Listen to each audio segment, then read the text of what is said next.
Welcome students. আজকে আমি আলোচনা করব ক্লাস 11-এর পলিটিক্যাল সায়েন্সের নতুন সিলেবাস। সেই সিলেবাসের চতুর্থ অধ্যায়ের লিখিত সংবিধানের গুণাগুণ বা লিখিত সংবিধানের সুবিধা সম্পর্কে। তোমরা জানো,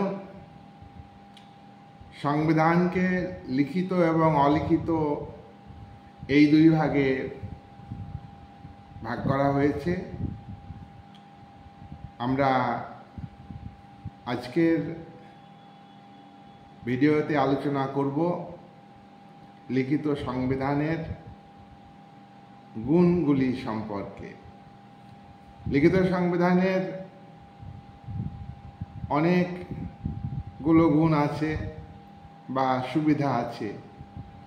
এক নাম্বার গুণ হলো সুস্পষ্ট এবং সুনির্দিষ্ট। লিখিত সংবিধান সুস্পষ্ট হয় এবং সুনির্দিষ্ট হয়, কারণ এই সংবিধান পরিষদ দ্বারা রচিত হয়। কারণ এই সংবিধান কনভেনশনের দ্বারা রচিত হয়। যেমন ভারতের সংবিধান 1946 সালে গঠিত গণপরিষদের দ্বারা রচিত হয়েছে। মার্কিন সংবিধান 1787 থেকে 1789 এই 2 বছর ধরে ফিলাডেলফিয়া সম্মেলনে বা কনভেনশনের মাধ্যমে মার্কিন সংবিধান রচিত হয়েছে। কারণ মার্কিন সংবিধান লিখিত, ভারতের সংবিধানও লিখিত। আবার বিশেষজ্ঞ সংস্থাদের দ্বারাও লিখিত সংবিধান তৈরি হতে পারে। এই সংবিধান অনেক আলোচনা, অনেক তর্ক বিতর্ক হওয়ার পরে ঘোষিত হয়। এই সংবিধান তাই সুনির্দিষ্ট হয়, সুস্পষ্ট হয় এবং বোধগম্য হয়। মানুষ সহজে এই সংবিধান সম্পর্কে বুঝতে পারে, কারণ এই সংবিধান লিখিত বলে। নাম্বার 2, স্থায়িত্ব। লিখিত সংবিধান স্থায়ী হয় অলিখিত সংবিধান অপেক্ষা। লিখিত সংবিধান অনেক বেশি স্থায়ী। সরকার আবেগবশত জনগণের চাপে পড়ে, আন্দোলনের চাপে পড়ে সহজে লিখিত সংবিধানকে সংশোধন করতে পারে না। লিখিত সংবিধানকে সংশোধন করতে গেলে বিশেষ পদ্ধতি অবলম্বন করতে হয়। বিশেষ পদ্ধতি কি? বিশেষ পদ্ধতি হলো আইনসভাতে যদি দ্বিকক্ষ বিশিষ্ট আইনসভা হয়, উভয় কক্ষের 2/3 মেজরিটির ভিত্তিতে সংবিধান সংশোধনী প্রস্তাবকে পাস করাতে হবে, তবেই লিখিত সংবিধানকে সংশোধন করা যায়। যেমন মার্কিন যুক্তরাষ্ট্রের সংবিধান, মার্কিন কংগ্রেস অর্থাৎ মার্কিন আইনসভা কংগ্রেস, উভয় কক্ষ, নিম্নকক্ষ জনপ্রতিনিধি সভা এবং উচ্চকক্ষ সিনেট, উভয় কক্ষে 2/3 অংশের সংখ্যাগরিষ্ঠের ভিত্তিতে সংবিধান সংশোধনী প্রস্তাব আনে এবং 2/3 অংশের ভিত্তিতে সাংবিধানিক সংশোধনী প্রস্তাবকে পাস করায় এবং তারপর সাংবিধানিক সংশোধনী প্রস্তাবকে বা সংশোধনী বিলকে রাজ্যগুলিতে পাঠানো হয়। 50টা অঙ্গরাজ্য আছে। 50টা অঙ্গরাজ্যের তোমার 4/3 অঙ্গরাজ্য সমর্থন করলে তবেই মার্কিন সংবিধানকে সংশোধন করা যায়। কারণ হচ্ছে মার্কিন সংবিধান হচ্ছে লিখিত সংবিধান।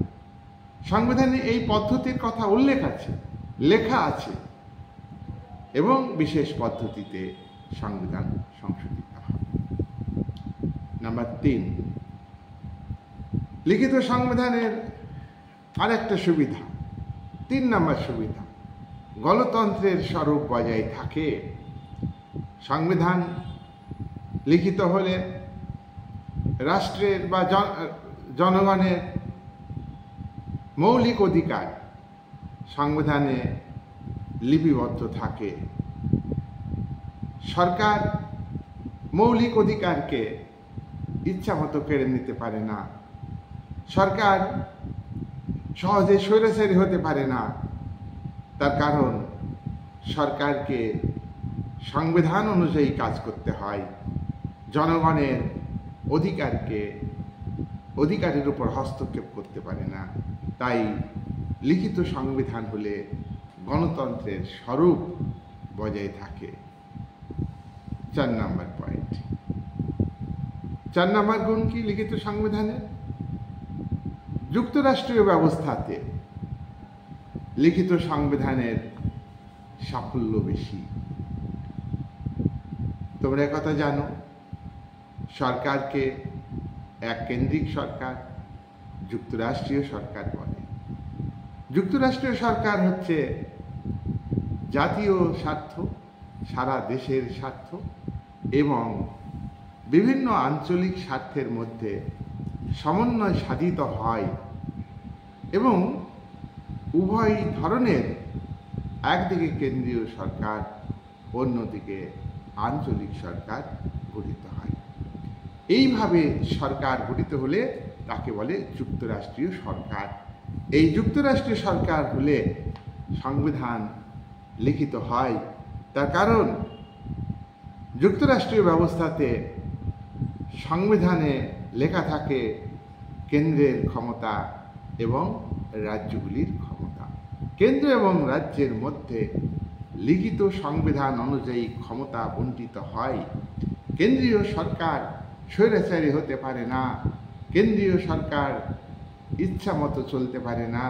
কারণ রাজ্য সরকারের হাতে নির্দিষ্ট ক্ষমতা দেওয়া থাকে, নির্দিষ্ট রাজ্য তালিকা থাকে। সেই সব ক্ষেত্রে রাজ্য সরকার ক্ষমতা ভোগ করে। রাজ্যের স্বাতন্ত্র্যকে স্বীকার করা হয়। রাজ্যের অনেক জায়গায়, যেমন মার্কিন যুক্তরাষ্ট্রের সংবিধান আছে। সুতরাং যুক্তরাষ্ট্রীয় শাসন ব্যবস্থা সফল হবে সংবিধান লিখিত হলে। এখানে সংবিধানের প্রাধান্য বেশি। এই সংবিধানের প্রাধান্য বেশি হয় লিখিত সংবিধানে। নেক্সট 5 নম্বর পয়েন্ট। 5 নম্বর পয়েন্ট কি? 5 নম্বর পয়েন্ট হচ্ছে লিখিত সংবিধানে জনমতের প্রতিফলন ঘটে। জনমত কাকে বলে? জনমত হলো দেশের মানুষের মতামত, অন্তত অধিকাংশ মানুষের মতামত। আর জনমত সঠিক হয় জনগণ সচেতন হলে, রাজনৈতিক সচেতন হলে জনমত সুসংগঠিত হয়। এবং এই ধরনের জনমত তোমার সংবিধান লিখিত হলে প্রতিফলিত হয়। তার কারণ লিখিত সংবিধানে যে সংবিধান সভা, যে কনভেনশনে সংবিধান লেখা হয়, সেখানে জনগণের প্রতিনিধি থাকে। জনগণ সেখানে প্রতিনিধি পাঠায়। আমাদের দেশের সংবিধানের গণপরিষদের সদস্যদের 1937 সালের প্রাদেশিক নির্বাচনে নির্বাচিত সদস্য, তারাই গণপরিষদের সদস্যদের ভোট দিয়ে নির্বাচিত করেছে। তাহলে গণপরিষদ নির্বাচিত সংস্থা। এখানে জনগণের পরোক্ষ জনমতের প্রতিফলন ঘটেছে। তবে হ্যাঁ, 1937 সালে প্রাদেশিক নির্বাচনের সময় প্রদেশগুলির জনগণের মাত্র 14% মানুষ অংশ নিয়েছিল। তাই 14% মানুষের সমর্থনের ভিত্তিতে নির্বাচিত প্রতিনিধিরাই গণপরিষদের সদস্যদের নির্বাচিত করেছে। যাই হোক, এটা বিতর্কিত, একটা দেশের প্রেক্ষাপটে আমরা বলবো না।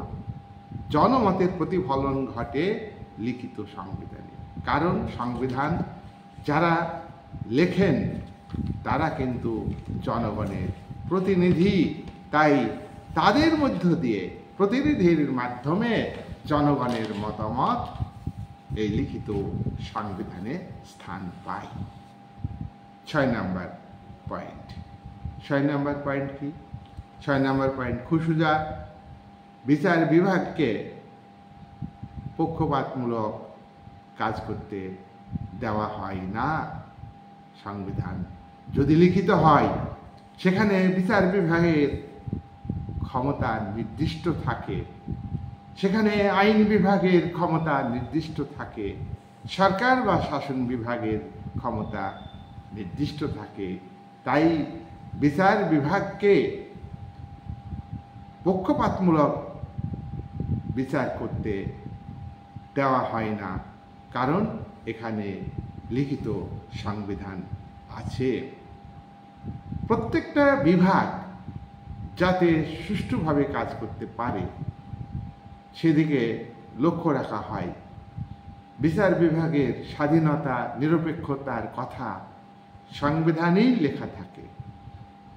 সংবিধানের ব্যাখ্যা দেওয়ার ক্ষমতা, সংবিধান বিরোধী কোনো আইনসভা তৈরি করলে সেই আইনকে বিচার বিভাগ বাতিল করে দিতে পারে। তাহলে এখানে বিচার বিভাগ নিরপেক্ষভাবে ভূমিকা পালন করবে। লিখিত সংবিধান বলে শাসন বিভাগ এবং আইন বিভাগ রাজনৈতিক উদ্দেশ্যে, সংকীর্ণ রাজনৈতিক স্বার্থে বিচার বিভাগকে ব্যবহার করতে পারবে না।